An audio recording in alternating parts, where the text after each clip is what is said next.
Hey, this is Brandon, and thank you for joining us for our podcast, I Married a Narcissist. Thanks, Mom. Jennifer and I will share with you our amazing history and real-life experiences with a narcissistic parent and spouse, dysfunctional family members, and covert emotional abuse.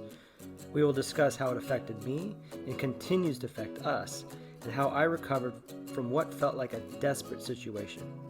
We hope this podcast helps you and helps you realize you are not alone. All right, let's get uncomfortable. Cheers. Cheers, love. Welcome to episode 7 of I Married a Narcissist. Thanks, Mom. This week we are grateful for having some resolution in reunification therapy. I don't think I would say all resolution. We are headed to family court system again. Woo-hoo. Yeah.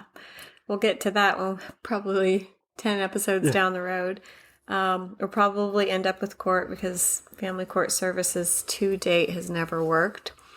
But we are being more resolved about our outcomes and just kind of letting it play out. We realize that we can no longer completely convince the court system that personality disorders is mental abuse, which equals abuse in the form of domestic and child abuse. Right. So this is where we are. Yeah. So this is going to be an extremely uncomfortable episode. So we're going to be bringing up the audience about my next, and I'll refer, narcissist X. We say next or X. So I'll probably interchange those two terms. So do we have enough champagne, love? Probably not. And also with the narcissist, because we're not therapists, licensed psychotherapists, she's on the personality disorder spectrum somewhere. We don't quite know. Yeah, she's never been diagnosed, but we're just going through all our research and the qualities and checking all the boxes. And Right. I don't think we'll ever know Right. whether she's diagnosed as a narcissist or, social, borderline. Antisocial personality disorder. Exactly. So, so episode 7, I married a narcissist, had kids, got divorced. She's crazy. The end. Done. Yep. Yay. So make sure you follow us on Facebook and Instagram. Ooh, that was not as painful as I No, thought. that was pretty quick. Okay. So, I guess I'll take the audience back to the very beginning. And I'll remember I was a bit lost in my life. I was just out of college, working in San Francisco. I was living in San Francisco working. We had this .com implosion, and I was trying to figure out what I was supposed to be doing with my life. And then at that same time, I was dealing with some of my mom's crazy recent episodes at the time that had gotten worse. And I did allude to that in prior episodes, but to bring the audience up to speed, my mom disappeared, and I had to fly up and try to find her along with my brother. And because she broke into someone's house, ended up in police custody and basically in the hospital, mental hospital. And so we had to go up there. I actually now remember that I think my brother and I ended up meeting with her therapist to try to make sure she was going to get the help she needed, which I shouldn't be doing that, right? No. But anyway, so I reflect back and think that, I was truly looking, during that time in my life, what I was supposed to have, it's what you read about: a wife, a career, eventually kids. All I knew, it wasn't living in the city. That wasn't what I, wanted to do. And I was entertaining at the time where I wanted to end up in life. I was honing in on something tropical, and I'd even discuss it with a good friend, even at that time, just, like opening up a boat charter on an island somewhere, like out of the city, live the life. And about that time, I went down to Central America with my brother and my mom, of course. And it was supposed to be a philanthropic trip, right? Because my mom, she's such a good person, so she's doing this philanthropic thing and donating money. And Got it. So we went down there, and I reflect back. I think during that time in my life, I was dead set on finding somebody and living the dream. Mm-hmm. And it didn't even matter who I met. I look back and I was just honed in on trying to make that happen in my life. And I happened to run into my ex at the time. It was at the very tail end of the trip with my brother and my mom. And then I had a long distance relationship with her via phone and email. And during that whole time, I was able to mentally create this fantastic serendipitous story about how we met and how it was meant to be. And it's amazing how coercive and creative the brain can be. Anyhow, the concept now is totally absurd because I'd only known this woman for 3 days. Right. And so looking back, it's nuts. But I was looking for something, and my brain was able to, create that. Right. She lived in an entirely different continent. At the same time, I did have my mom feeling this dogma at the time in the background that, the universe has its agenda, and you follow it where it leads you. And I think that can be healthy if to let go and let the universe take course. But you guys didn't. We didn't. No, we had to. You rushed it. Of course, because I wasn't healthy. Exactly. And I think that perception is that you're not controlling, you let the universe do your thing is helpful if you're healthy. Right. And you know what to look for. And especially if you have a pragmatic compass, which I clearly did not have at that time. Right. And then I just knew I didn't want to live in the city anymore. So yeah, it'd be pretty hard to say you actually got to know anybody in 3 days, first of all. So you didn't know anything. Mm-hmm. And then via phone and email, there's no way that someone's true character can come through. Right. So how did you end up in Hawaii? So in our family's typical rescue family mode, I moved to Hawaii to help my dad because he was on his second divorce. And the family was worried about him. I mean, my brother and I were. Mm-hmm.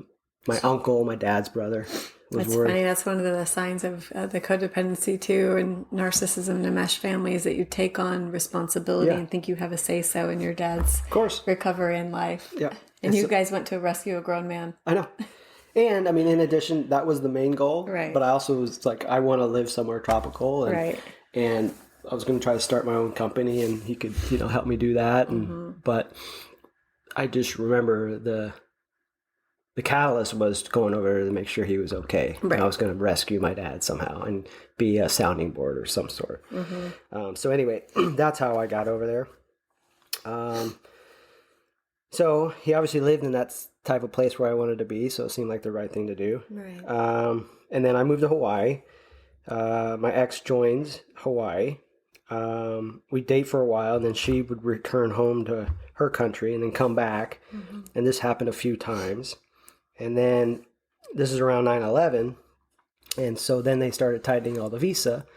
So that can only happen a couple times before eventually customs says you're not coming back in the country. Got it. Okay. So that really sped up the process with the visa. Mm-hmm. And so essentially married her so we could get her a visa so she could be in the country so that she could stay longer than, I think it was 60 days or something. Then you had to go back. You could only do that so many times. Wow. Right. So, not the happy ending story that everyone's looking for. Right. And I obviously wasn't in a very healthy spot or situation, in my life to evaluate that. I didn't have anybody else telling me otherwise, like that's a bad idea or take your time or, and then I also had this impractical belief, solve this now, which was the visa, and then you could solve whatever later. Right. Solve it with a lifelong commitment and then you'll fix it later. Yeah. No, I know. It sounds crazy, but, just give the audience of what my psyche was like during that time, right. And of course, if I knew, then what I know now, it's even more crazy. But, you just have to go back, audience, sometimes if you end up in those quagmires and just try to really discern how you got there. And it's just great, if you're in a position where you're healthy and you're able to have that reflection and look back, because if it does sound crazy, that means you're making progress and you're healthy. That's right. And if it had sounded crazy then, I wouldn't be in that situation. Right. So, but, so I say I'll work on it and later and it'll sort its way out. And it did sort its way out. She can't be that bad. Right. It did sort its way out, and not the way I was hoping, but it did. No. And honestly, the fact that I was marrying a narcissist or toxic personality or someone with a personality disorder never crossed my mind. Right. I just didn't know her well enough, didn't know enough about the topic.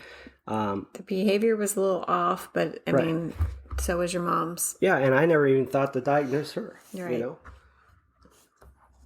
So, but anyway, so if you're listening, you guys know if you had all the facts, then you would never end up where we did, which is why you guys are listening. Yeah, no, I think it's nothing helps a marriage succeed like an early ultimatum. You have to marry me, otherwise I can't see you anymore. Yeah. I mean, that's kind of the perfect victim position, and that's her favorite role. Yeah. And then on top of not knowing her, there's no way when you do little vacation trips here and there that you ever get to truly know people in the way that is meaningful and to build a life. Yeah. And I would say it just occurred to me now. You asked why Hawaii. I think, and I did allude to this in an early episode, I was, I had lived in different countries. I think I was slowly, subconsciously trying to get away from my mom. Right, great And distance. so Hawaii was perfect. It was 5 hours. We had, I don't know, 2,500 miles, of water in between. So, but in hindsight, there were definitely red flags. One issue is that, her and I were clearly involved in enmeshed families, and we alluded to that in the red flag episode. And I was getting my career built, building a business. She would go and leave and spend time with her family every holiday she could. I felt a little betraying because this is the most busy and the most stressful time of the year for me, work-wise. But then here I am living on an island with my dad nearby, and then my mom would come over. Because she left. Because my ex left, and so she would come over to keep me company. Oh. Because either, my dad wasn't always there. He only lived there part-time. Right. And so, so it's... And this is prior to children, so your mom's just coming over to keep you company. I know. Okay. Yeah. Yeah. So it felt strange and so hypocritical at the same time, So, that was kind of the first thing going, something's not right. And then, I know that, you're supposed to be building your own family, and that's where I was hypocritical, because I'm like, why are you going spending all this time with your family? We should be trying to build our family. Mm-hmm. But then here I am hanging out with my family. Mom, come over and rescue me. Right. Yeah. So there was just red flags all over the place that this is not a healthy relationship. Yeah. And it's, it's a painful experience to go through this and reflect. But it's necessary, and I just had to remind myself, and the audience does too, if it's uncomfortable, then it means you're making progress. Right. So, but then, over time, life just becomes the norm, and then I ended up putting all my focus on creating a business, and that completely required my attention. This was a job that's, you're dealing with type A personalities all the time, constantly catering to their needs, and the more you cater, the more successful you are. So it's perfect for... and it allowed you to be away from home a lot. Of course. So you probably didn't realize you were still hiding. Yeah. So anyway, so I did end up starting a career that required my attention. And I was having fun in between, surfing, hunting, playing tennis, and golfing. And I had an unbelievably extraordinary, privileged life, if you can't already tell. And, we both did. But, I know you mentioned about her, she work, and she did get a job when she first came over. But then she quit the job because she found out she couldn't take holidays off to spend with her family. And that was a deal breaker. Right. So then she got another job working for a vet, but then she quit that because she said she was discriminated against for being haole, which is white in Hawaii. Mm-hmm. But we're all, Well, they're just you're creating a pattern. Yeah. Go on to the next one. Right. The third one. Right. And so then she was going to go and try to teach horseback riding. And that never panned out because none of the people that she ever taught ever listened to her, or they were unteachable. Right. So that's the three whammies. Right. Okay. Yep. And then she did try to help me with my job, and that lasted, I think, 3 months, because anytime I asked her anything I really needed help with, she didn't want to do that part of it. Exactly. So that's never going to work. So to answer your question, she couldn't keep a job, and nothing was ever her fault. Right. And that's the typical pattern of the antisocial personality disorder and narcissism, is that nothing is ever their fault. Right. They're not held to the standard of norms the rest of us are. And she's not able to keep a job, and it's everyone else's responsibility. And honestly, she probably just didn't want a job. She wanted you to take care of her. I mean, that's why she found you where she found you on vacation with your mom. Right. She knew what she was finding. And then next thing I'm over to go help my dad. Exactly. Get it. So yes, she knew you had the means, and that's why she thought she was finding a ticket to not work. And I had caretaker written all over me. Yes. I mean, that was obvious. Right. So now why kids? And I remember being very reluctant at first, but then after time, I convinced myself with lots of pressure that I would just never be ready to have kids. That just never, you not just wake up when you're ready. So I convinced myself that. And as I know, that's not a very pragmatic reason to have kids, I know. I just want to explain to the audience how I arrived at that station. And I also don't think I had anything that I could emulate other than my family, which is clearly unhealthy.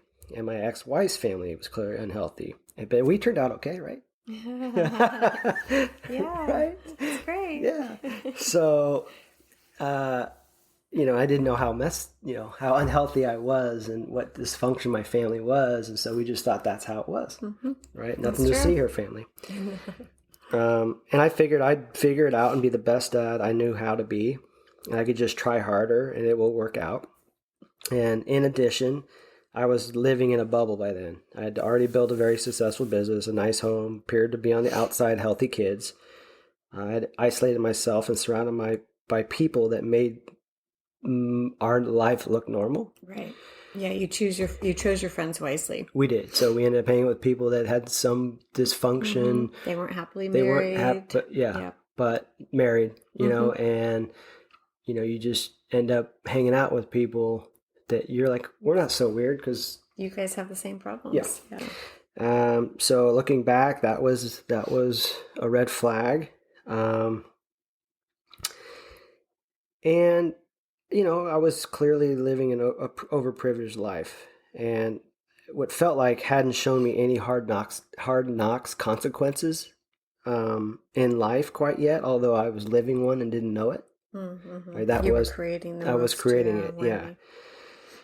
So in between working a ton, trying to be dad of the year by taking the kids and picking them up to school every day, spending time with the kids every moment I wasn't working, etc., and then medicating myself at night with anything from wine to pills, anxiety pills, sleeping pills, life becomes, it is what it is.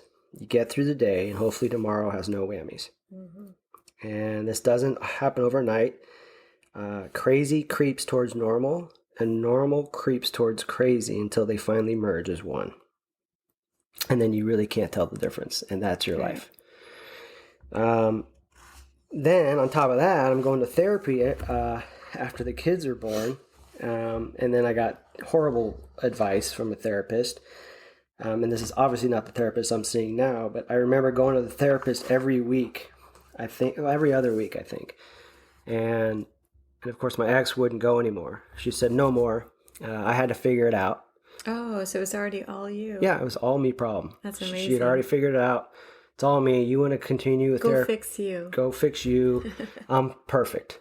That kind of reminds me of your mom. Remember, she's like, I need to see your therapist. I need to hear why you changed. Why you put up boundaries. Yeah. You. Right. They can't conceive of a world where they might have a little responsibility in this moment. And obviously, already early on, you're going to a therapist, and she's like, I'm out. This I'm is done. definitely a you problem. Fix it. Yeah. So I'm already in this situation where I'm in, and then I'm going to a therapist thinking, okay, this will help me figure it out. So I continue to go. I want to be better. And this therapist, if you can believe it, she went on and had a private session with my mom. Because that'll solve your marriage. Right. So I'm raised by a narcissist. I'm obviously in an enmeshed family. Right. And then she chooses to have my mom in a private session with her. Yeah. All therapists are not good therapists. I know. They might be well intended, but. Yeah. So again, like you brought up earlier, like it's so important to find a good therapist. And if you have doubts, see another therapist, get a second opinion. Mm-hmm. It's so crucial because I put so much faith in this, and it really led me down the chart. All that came out of there was that it's fixable, and then she gave me a chore chart. Yeah, as if you're a 12-year-old not taking enough responsibility. Right. I had to do more things. So she gave me a chore chart of things like take out the trash more often, or you got to clean if they cook, And I just would say... you have to build a little foundation on that. So keep in mind, so my ex, she has no job. She's collected 4 horses. She's got a full-time nanny, 6 cats by that time, at least 3 dogs at one time, and 3 kids in that order. Yeah, in that order of priority too. Yes. And yet I needed more therapy so I could take the garbage and clean after dishes. Right. And then this chore chart, I just remember, just became just another tool for the next to gaslight me and complain about something I wasn't doing. Well, she used it in a declaration, remember, recently? Yeah. She said we even went to a therapist. Remember the one that she submitted all of her artwork and her personal work, her drawings of trees and stuff? Yeah. And then she said, well, we even went to that therapist once and they gave you chores to do. Yeah. Right. And so, we'd argue about something and she's like, even the therapist thinks you're not doing enough. Eek. Right? Yeah. I'm like, oh my gosh. So that was just another tool for her to complain, and she wasn't happy.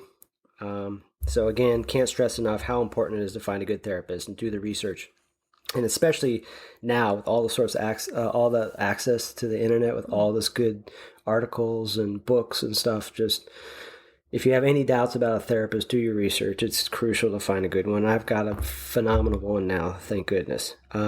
But on top of everything that she's got, I'm also still working at least 60 hours a week and every single day. Mm-hmm. And, as we talked, probably by choice because I'm hiding. You were hiding, yeah. Yeah. And trying to do as many duties I can to be a good dad. Right. It sounded like you were doing all the duties, actually. I picked them up and dropped them off at school every day. And obviously on the weekends I was soccer and taking to the beach, trying to teach them how to surf, swim. Yeah, I remember this when you were talking about the therapist. There was this quote about narcissism, and I'm not going to say it properly, but it said that they never get help, but everyone around them ends up in therapy. Yeah. It's kind of how it works. It is. I mean, yeah, they'll drive anyone there. Because you're like, what is happening? Because you can't pinpoint it. At that point in time, we didn't know the words that correlated with the behavior. Right.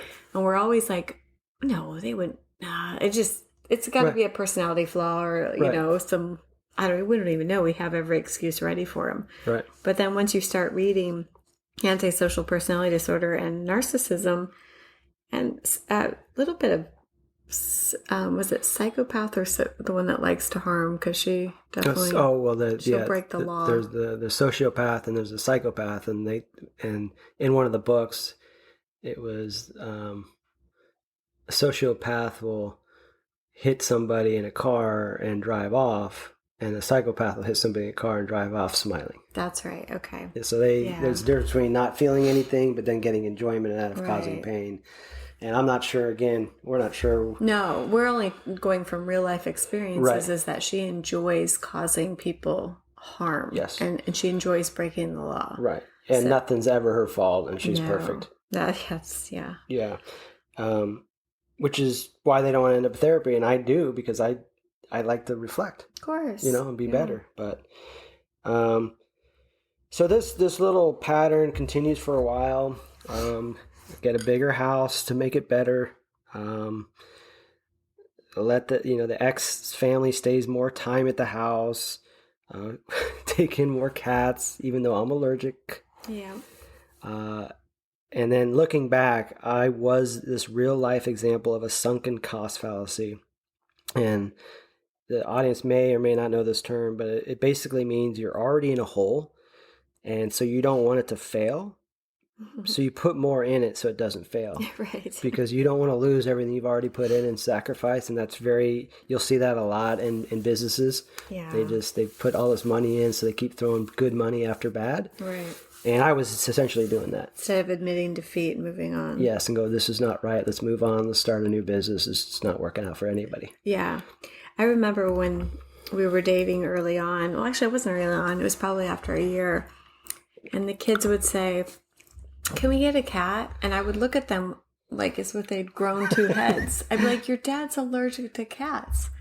And they'd be like, "So can we just get one cat?" You know, I mean, it didn't comprehend to them that you mattered. Right. Because you had never mattered in the prior household. And they're like, "No, we all had our own cats." And I'm like, "Yeah, but your dad was still allergic." Mm-hmm. So I had to explain to them, in this household, we respect everyone who lives here. Right. I had to actually say that out loud. I looked to at the you, kids. I'm like, you got two heads. I know. I'm like, thanks, love. I know. And I think we had to revisit that same conversation a couple times with them when they would be like, "Oh, so can we get," I'm like, "You guys, your dad's still allergic." Yeah. Now, I ended up being a doormat and just doing whatever it took to get everyone happy. And they saw that. right. And my superpower was being miserable so everyone could be happy. Right. Yeah. So, and that's not healthy. Do more, try harder. Exactly. Right? Do more, try harder. That's the next shirt I'm going to buy for you. Thanks. Let's see. So yeah, that's the do more, try harder. That's my motto. Exactly. I did start to slowly recognize my burnout. And then one day my neck said for the 10,000th time, "I hate it here. I have no friends. My family's so far away." Okay, let's take one pause. Right. I have no friends, because that ends up being her problem wherever she lives. True. She lived there for 16 years. Yeah. She has no friends. Right. Your mom's been separated, unmarried, without a spouse for 35. I have no friends. Right. That is their tool. Yeah. It's your fault. You solve it. Yeah, they have a reason why they can't, but it's still my fault. I can solve it. Of course. Yeah, and so you can be their best friend. Like my mom, she was, no partner, no friends, but what she does is she moves up here, to say that she's rescuing me. Right. And because she did that, she doesn't have any friends because she's somewhere she's never been before. And she's so busy rescuing you. Right. And the ex would be like, "Well, I'm raising kids and leading this insane life. I have no time to have friends." I moved to a different country because of you. She moved to a different country 16 years ago. Because she wanted a visa and live in a different country. I know. It's just crazy. It's crazy, but they just have all these reasons why it can't work out. And the problem with them is that for normal people, when you say, I mean healthy when I say normal, when you say something out loud that is completely makes you a walking contradiction, you take a pause and go, "That doesn't make any sense. I'm going to stop." Right. They double down. Right. They will say things that make no sense. Yeah. And then they'll completely emphatically defend that point. Yeah. It's so true. So, yeah, she hates it here. She hates has it here. Friends. Yeah. So I can't, I don't think I can hear it 10,001 times. Right. Okay. And so because I was feeling burned out, I was recognizing I wasn't healthy mentally and physically. I just said, screw it. I said, let's take that out of the equation, because that seems to be the one that I've just heard over and over again. And so I couldn't hear it anymore, and I did not think it could get worse.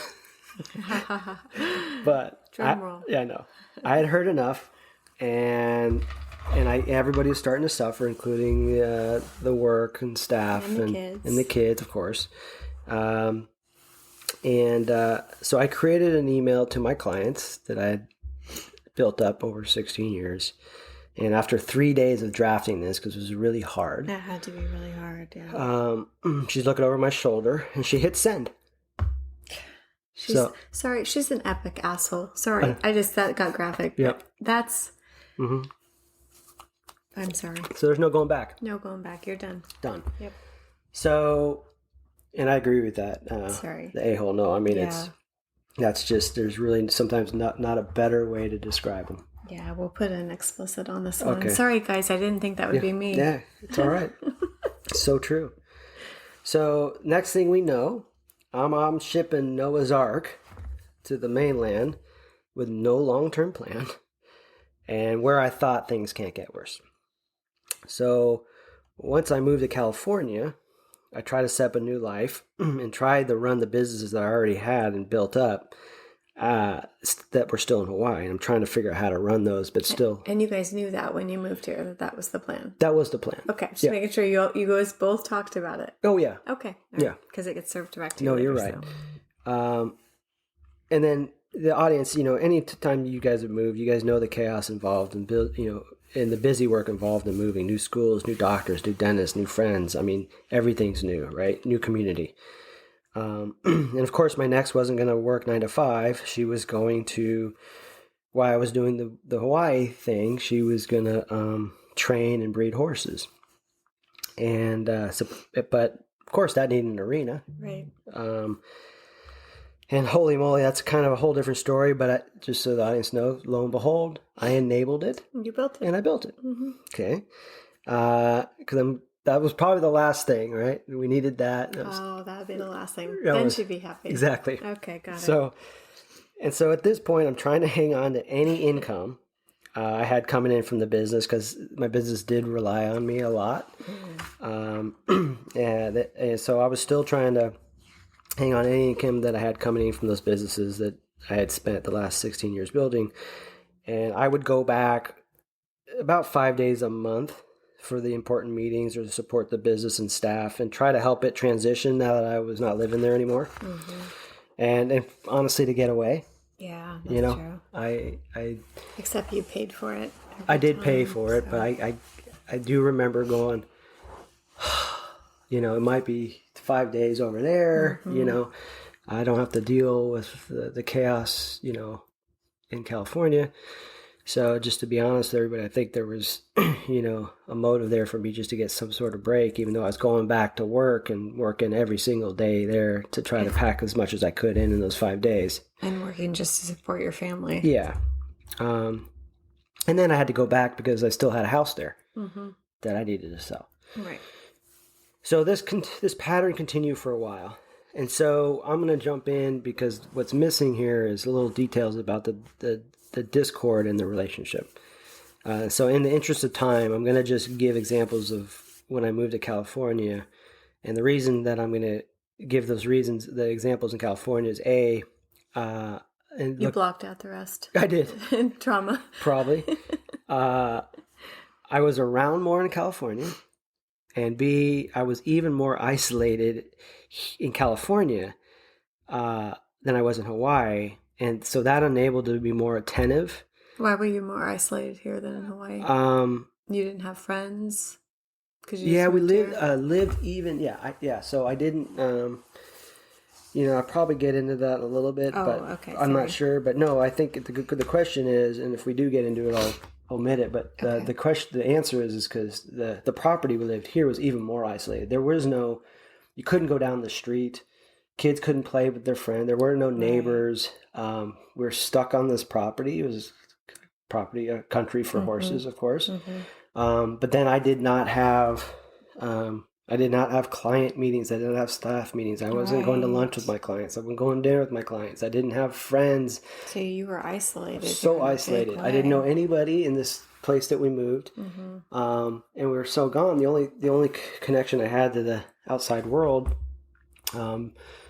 was, I was coaching the kids soccer mm-hmm. and I was on the board of the soccer league. Right. So I had that as an outlet to be around normalcy. Right. That was it. Other than that, I was at the house. Yikes. Okay. Yep. That's helpful. Yeah. So I'm glad you brought that up. So for the audience, I'm just going to talk about California. because 16 years is a long time. It's a really long time. And so my ex and I never had a healthy relationship. And I will say alcohol has always been a problem, but it seemed more manageable than it did before California. And it didn't hit the extremes it did in Hawaii as it did in California. And so I'm just going to give some examples to the audience of some of the discourse I would have with her. We pretty much argued about anything. Nothing was off the table. She was very erratic, and I was never sure what was going to set her off. Because I think even one of the kids said she was like a light switch, right? Lars, yeah. Yeah. So, anybody who's dealt with a narc, and so you're always on eggshells, right? And that's the intent. Right. Yes. So I can't, it didn't really, anything was on the table for arguing. But just specific examples, one of her favorites, and I'll reiterate this later, but she would get at me if I didn't pick up the phone right away.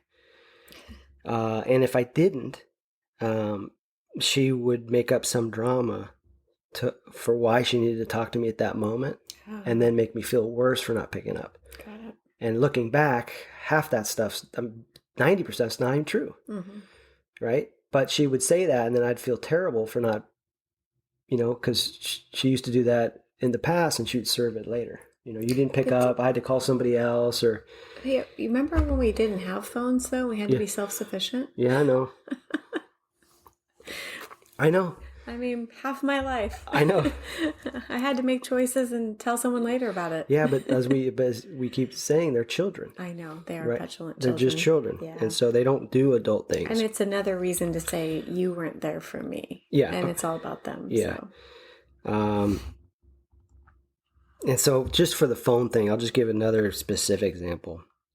I'd already moved to California, but I went back to Hawaii just to handle business.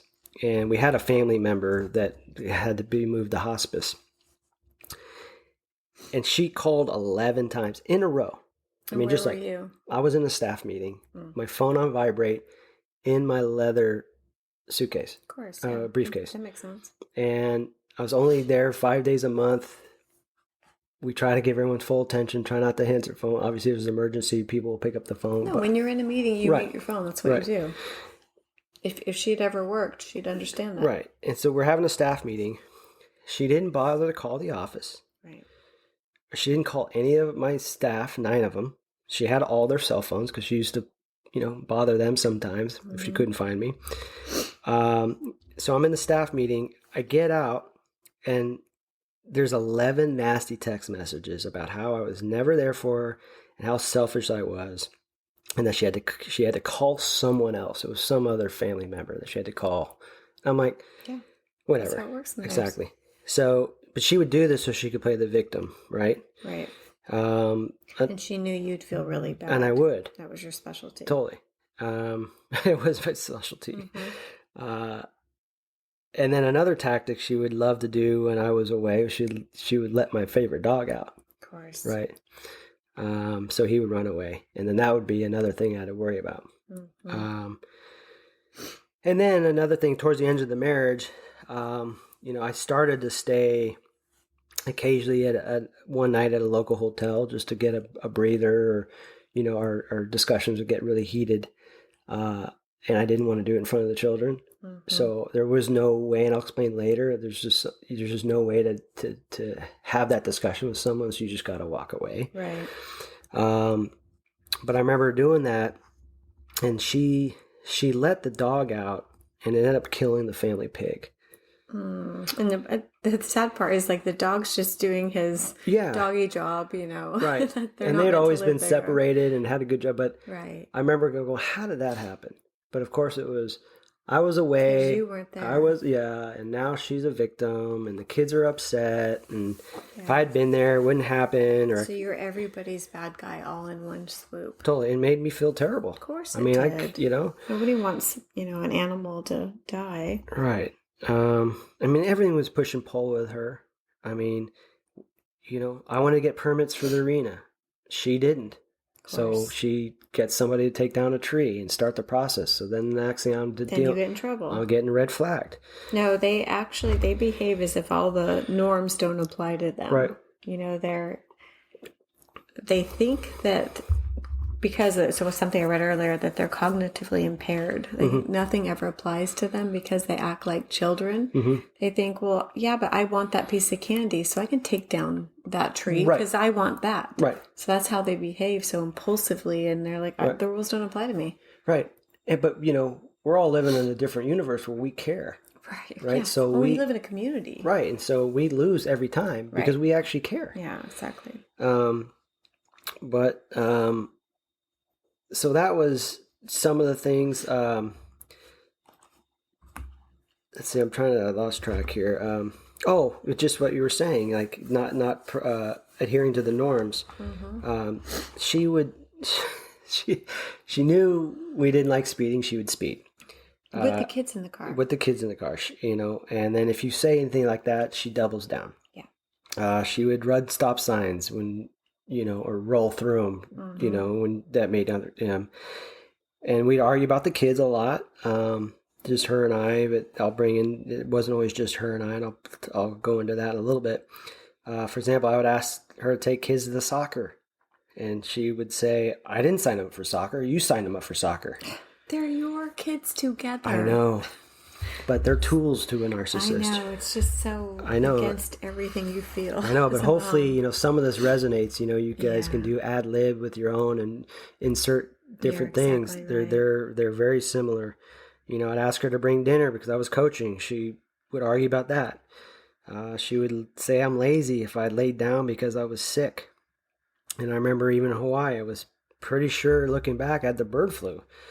And I'm like just laying down, trying to recover because I'm supposed to go to a wedding for a family member. And she would just walk back and forth, give me this look like, what are you doing?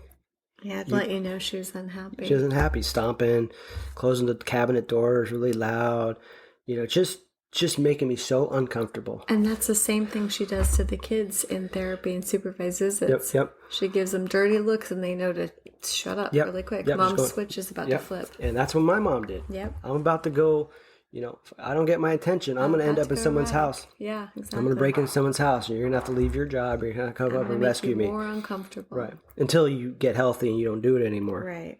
Which is why you guys are listening to this podcast, which means you're on the path, or you have, past recovery. And so everybody's doing better. Everyone's doing better. Exactly. Let's see, what else? She, talked about the stop signs. We talked about, talked about her just making everyone uncomfortable. You said that if you would want to go into the yard, that she'd get mad at you if you didn't jump up right away to go help her. Oh yeah, we'd be doing something and taking it, not working and doing something, and she would go decide she wanted to go do something. Mm-hmm. And if I don't jump up right then and there to go help her, then I'm being lazy. I'm not helpful. It's like, okay, well, you want to go do that? Go do that. Then go do that. You guys are not one human. I know, but she makes it so uncomfortable, and you're just in survival mode. You're just trying to I can't take anymore because you're already burned. I'm burning at both ends. I'm trying to hold on to a business. I'm trying to, the kids are chaos. The house is chaos. It's just, so they just keep pushing it and you just do whatever you can to make it stop. Yeah, well, then also she came up with, or she convinced Dominic, your middle son, that you guys didn't connect. Yes. And convinced you guys didn't connect. Yes. And so so she ended up convincing Dominic and me that we weren't connecting because she was putting that in his ear. Mm-hmm. And so I ended up going to a therapist to go, how do I repair this? I don't want to not connect with and of course, the terrible therapist at the time. This is not the one. This is an example in Hawaii. Another one. Right. This is a different one. But she's like, no, so, take him to Denny's every Tuesday, And the thing is, he didn't go into why does Dominic feel that way and get Dominic in there and say, if he would have just brought Dominic in there, they would have found out that she was saying, oh, I love you more than your dad loves you, all the things she used to say anyway. They act without conscience. Right. So instead, she drops this little bomb and walks away and watches you all I know. just simmer in chaos. And she convinced, him, Dominic, that was true. And Dominic still, like, he is so tight. You guys are so of course. close. Yeah, no, because we're in a healthy relationship and environment now. We don't have somebody, dropping these grenades and implying that, things aren't good. No. And that would, the other thing, she would always get upset when I came back and the kids miss me. Of course. And I'd give them attention because I was in Hawaii for 5 days. And she'd get pissed at me for not giving her attention. Jealousy of her own children. Killed them, yeah. And I'm just looking at this going, how does this make any sense? And now in hindsight, it can't not make sense, Right. huh? Well, no, of course, yeah. You're like, that's the hard part, Totally. looking back. Yeah. You're like, that's not a normal mom response. No, it's not.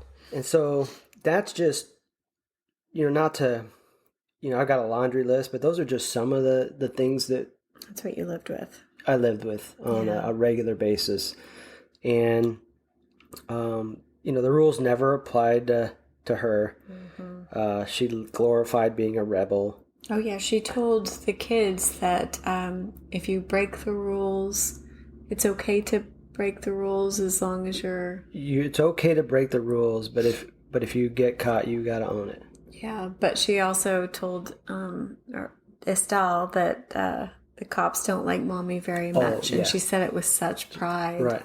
The cops don't like Right. mommy. Oh, she was going to say, I hate cops. I'm like, No, what are you talking about? she would tell Estelle, if you're in trouble, don't go to the cops. I And know. we'd be like, what are you doing? She's 5. It's just...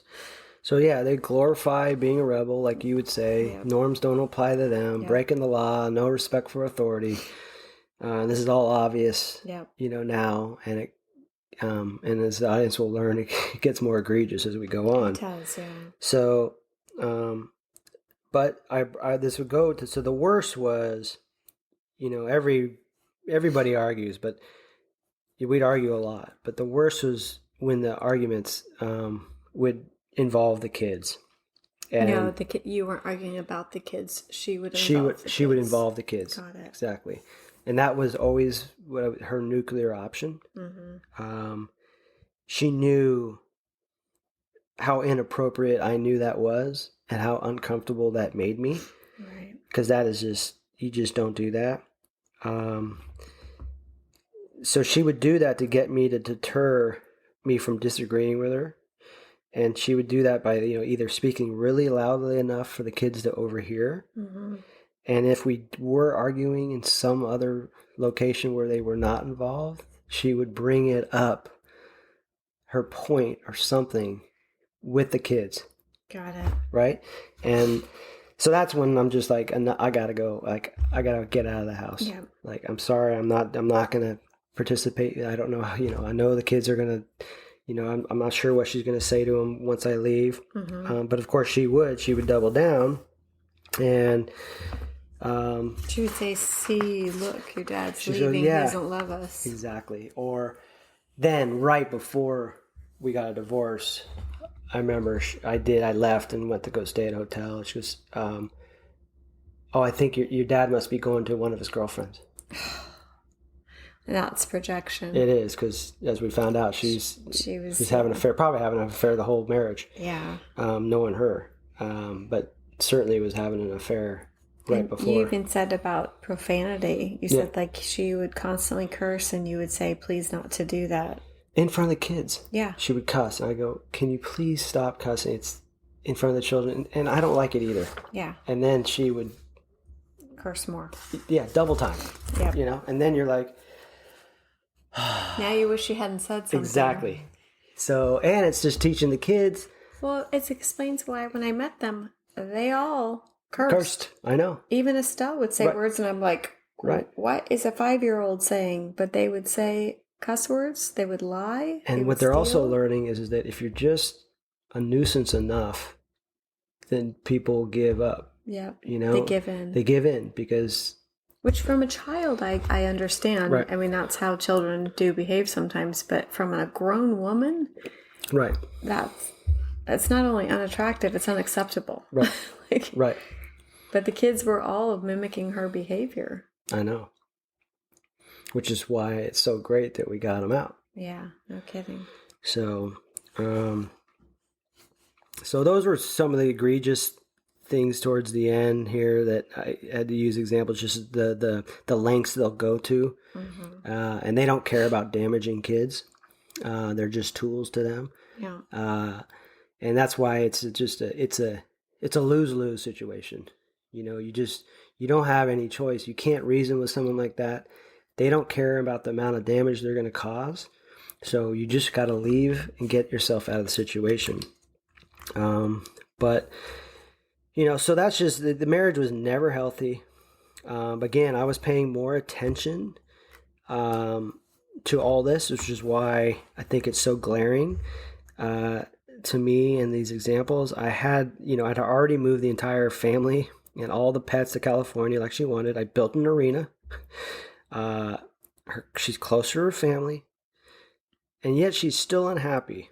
And now she's upset that I have to go back to Hawaii 5 days a month to save a business that is supporting their family. Which is why I highlighted, you all had a plan when you moved here, right? That you were still going to have to do that. Everybody was on board, nodded their heads. Right.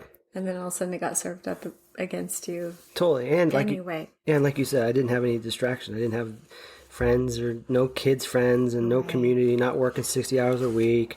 Because you were quite involved in the community in Hawaii. I mean, I just know that from going back with you. We couldn't go anywhere without someone knowing you, which was really awesome and fun. Thank you, Levy. Yeah, it was cool, right? It was cool. No, it was, and that also was able help me in my bubble, because I'm like, I could see people at least acknowledge me through them. Like, I felt normal as an individual. Right. But and then you go home and get beat my situation was not normal. Yeah. And so anyway, so obviously I was more isolated. And a house of horrors in the country. Yes, it's a house of horrors, and I'm isolated in the country. Right. So it's obvious things are going up in flames pretty fast, and I was suffering. I ended up in the hospital with chest pains. They did do scan work and blood work, etc. Really couldn't find anything, but I knew my body was physically deteriorating. I know mentally I was, but I could start to feel it in my body. And then you had another therapist? So then I had another therapist, and this was supposed to be again, a marriage counselor. Mm-hmm. And you were there alone? I went there myself. Mm-hmm. And she said, you have to take 5 days away. You have to get away from this situation. I don't know if she recognized what was going on. Only saw her probably 2 or 3 times, but she's like, that is like almost an order. Like, that's right in your prescription. Yeah. It's like, what about Bob? Like, you're going away for 5 days. Right.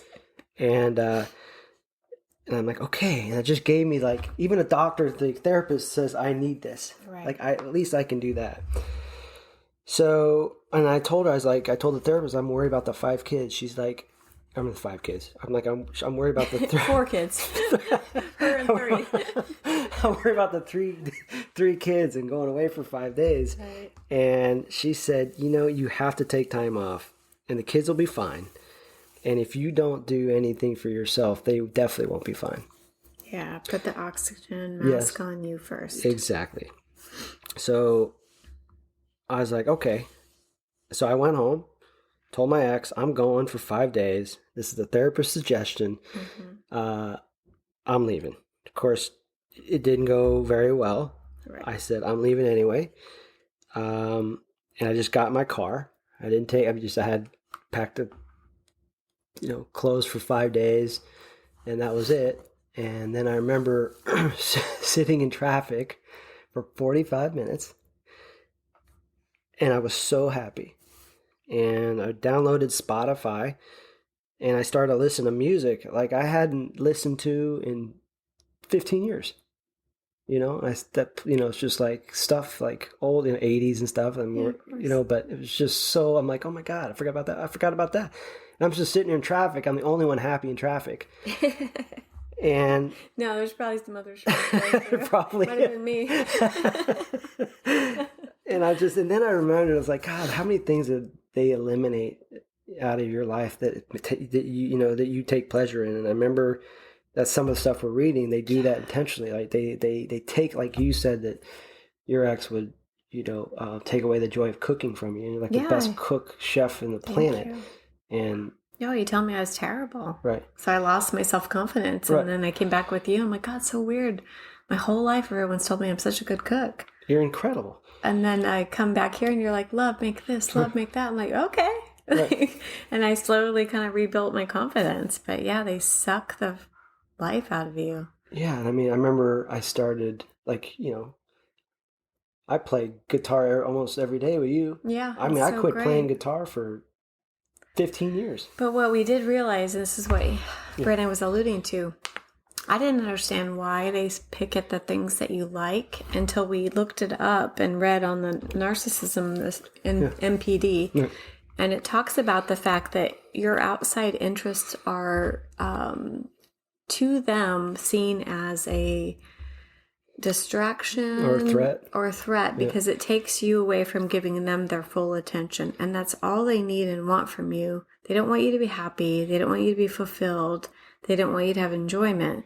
So if you find something outside your partner that gives you that is a direct threat to their total existence. And they certainly don't want you to be healthy, because then you might start to evaluate and reflect instead of and that was the whole life. I was reacting. I wasn't reflecting. And they don't ever want you to reflect. Yeah. You know what? Actually, I'll read this quote right now because it's good before you go on your 5-day trip. Okay. This is Shannon Thomas, which obviously we're big fans of her. And she wrote... And she refers to toxic people, which is great too, because that's kind of just a generic way to say, wherever they are, wherever they land, this is their behavior. So toxic people like to accuse victims of being selfish. This is often done when a survivor does something good for herself or himself, and the toxic person wants to ruin the enjoyment. It is calculated effort to keep a survivor exhausted, anxious, and confused. A survivor who practices self-care is a threat to a toxic person because the survivor might gain enough strength to set boundaries and refuse to live in fear. Amen. Totally. That sums it up. That's a great quote. And so this 5-day trip was a major threat to your abuser. Yeah. And so anyway, I'm stuck in traffic, but happy as a clam. I was about to have 5 days to myself, right. And I had no idea where I was going. Mm-hmm. And I didn't care. I was going to go camping somewhere, so I ended up buying a little tent and like an inflatable mattress at this Army surplus store, and just I didn't care where I was going to go. Right. I sleep out of my car. Yep. So I try to spend 5 days away. I do get a few phone calls from the ex, and she would say it was the kids calling. Mm-hmm. And then she obviously left me a message about how the dog ran away again. Right. Or AKA she let the dog out again. Of course. And she's not sure where it was. Mm-hmm. And then she sent a text or two about how selfish I was for taking time away, which is exactly what that quote from Shannon Thomas is like, you're selfish. You shouldn't take time away. You don't deserve it. You've left us. You abandoned us. But then, like what you just said, I didn't care. I had to remind myself at that moment that I had to put the oxygen mask on me, right, or we're all going down. Right. So then on my, I think it was the 4th or 5th day, I was starting to head back. I think it was the 4th, because I had to call it early. I get a call from Dominic's friend's mom. And she called and said, I have not seen your kids for the last 3 days of school. Oh, that's enough to make any parent sick. Yeah, so I was around Santa Barbara. I was in Santa Barbara, headed up. And I got on the road as soon as I could. I then asked the mom to please go get the kids, which she did. The friend's mom? Yes. And then I called the housekeeper to go to the house immediately. The kids did end up going to the friend's mom's house. But then when I got to the house, my ex was passed out and wouldn't move.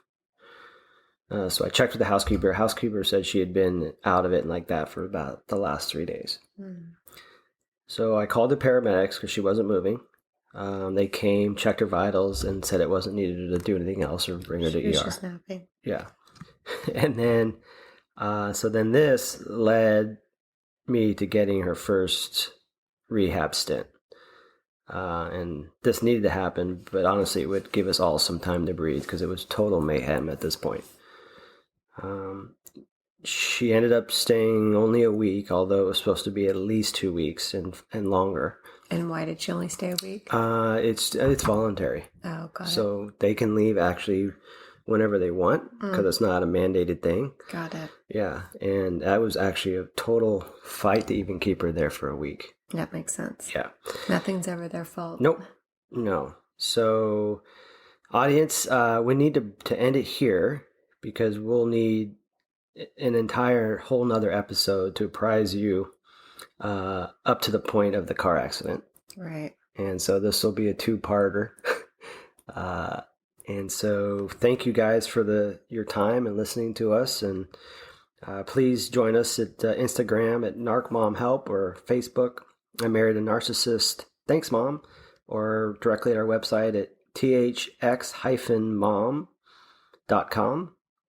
And do you want to tell them about that? Oh, we'd also like to thank you for getting us to our 500 download point on our podcast. Yes. We've only put 7 out to date, and we're excited and a bit confused by how we have 500 downloads, but it means we're being received, and we'd love to hear from you guys on what you'd like to hear more coming up. We still have lots of story to tell, but... Right. So thank you for your time, and thank you for listening to us. Yeah, thank you. All right. Cheers. Cheers. Thank you for listening to I Married a Narcissist. Thanks, Mom. We would love to hear from you, so please find us on Instagram. Our handle is NarcMomHelp. That's NarcMomHelp. Or find us on Facebook, I Married a Narcissist. Thanks, Mom. Or go directly to our website, which is thanksmom.com. That's thx-mom.com. Thank you.